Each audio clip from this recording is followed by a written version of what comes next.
Symbol है और मंदिर के अंदर जो। नमस्कार, लाइव स्टूडियो देख रहे हैं आप।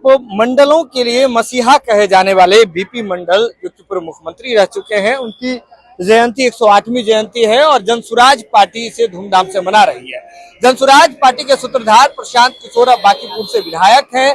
पूरे बिहार भर में जनसुराज का अभियान चल रहा है और ऐसे में यह एक सार्वजनिक कार्यक्रम, जब प्रशांत किशोर बांकीपुर से विधायक बने हैं उसके बाद जब पहला सार्वजनिक कार्यक्रम था और ऐसे में प्रशांत किशोर बीपी मंडल को देखिए किस तरह से श्रद्धांजलि दिया उन्होंने।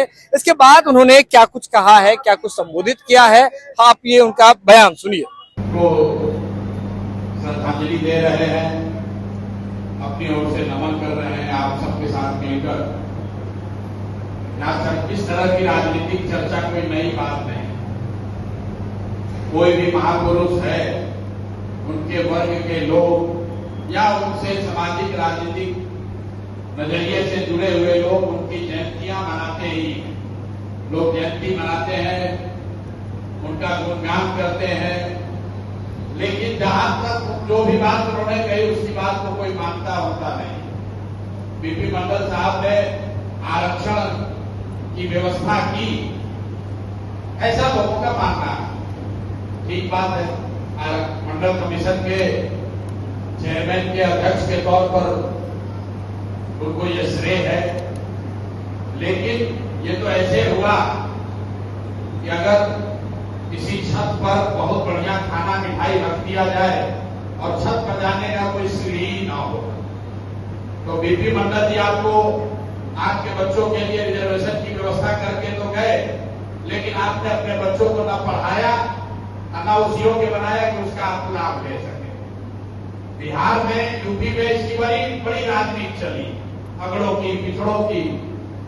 एक तो जानकारी मैं आपको दूं, बीपी मंडल साहब की जो कमेटी बनी वो तो मोरारजी देसाई जी उस समय प्रधानमंत्री थे। मोरारजी देसाई तो ब्राह्मण थे, गुजरात के। आप बिहार के हैं तो बहुत लोग नहीं जानते होंगे, दक्षिण गुजरात के ब्राह्मण थे।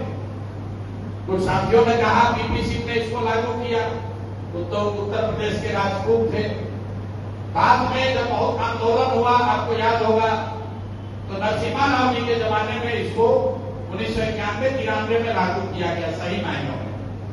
उनकी भी जाति वो दक्षिण के ब्राह्मण थे।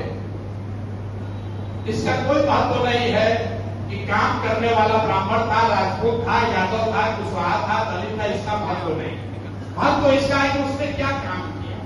महत्व इस बात का है कि उन्होंने समाज के बड़े वर्ग को समानता उनको मिले, उनको अधिकार मिले, उनके बच्चों को आगे उनका भविष्य बेहतर हो, उसकी व्यवस्था बनाई। वो मंडल थे या कुशवाहा थे, इसका बहुत महत्व नहीं। लेकिन राजनीति जो है वो सिंबलिज्म से ही चलता है। एक है सिंबल और एक है सब्सटेंस। कितने साधु महात्मा लोग हिंदू धर्म के एकदम घोर अनुयायी हैं, ईमानदारी से हिंदू धर्म के, सनातन धर्म को आगे बढ़ाने के लिए काम कर रहे हैं, लेकिन विश्व हिंदू परिषद वाला लोग आया, राम मंदिर का नायक बन गया, अब वहां से चंदा भी चोरी कर रहा है, तो हिंदू धर्म का ठेकेदार वही बना। मंदिर जो है वो सिंबल है और मंदिर के अंदर जो पूजा है वो सब्सटेंस है। तो यहाँ पर रिपोर्ट लिखने वाले की तो महिमा मंडल हो रहा है, लेकिन इसी बिहार में अभी जातीय जनगणना हुई, आपने कुछ लोगों ने शायद पढ़ा होगा, आज भी 35 वर्ष के आंदोलन के बाद, लालू जी, नीतीश जी के 35 वर्ष के शासन के बाद भी 10% से कम ओबीसी समाज के बच्चे ही 12वीं पास कर रहे हैं। तो वीडियो देख लिया आपने। आपको बता दें कि बीपी मंडल की आज 108वीं जयंती थी, जिसे जनसुराज पार्टी ने धूमधाम से मनाया है। जनसुराज के सूत्रधार प्रशांत किशोर खुद मौजूद थे मंच पर। वे क्या कुछ कह रहे थे, लोगों से किस तरह से संबोधित कर रहे थे, यह आपने सुना है। इसके साथ ही यह भी बताया है कि जनसुराज का आने वाले समय में क्या कुछ कार्यक्रम होने वाला है। यह खबर आप लाइव सीरीज के यूट्यूब पर देख रहे हैं, आप सब्सक्राइब कर लें। फेसबुक पर देख रहे हैं तो फॉलो कर लें। जो लाइव सीरीज के साथ खबरों का सिलसिला लगातार जारी।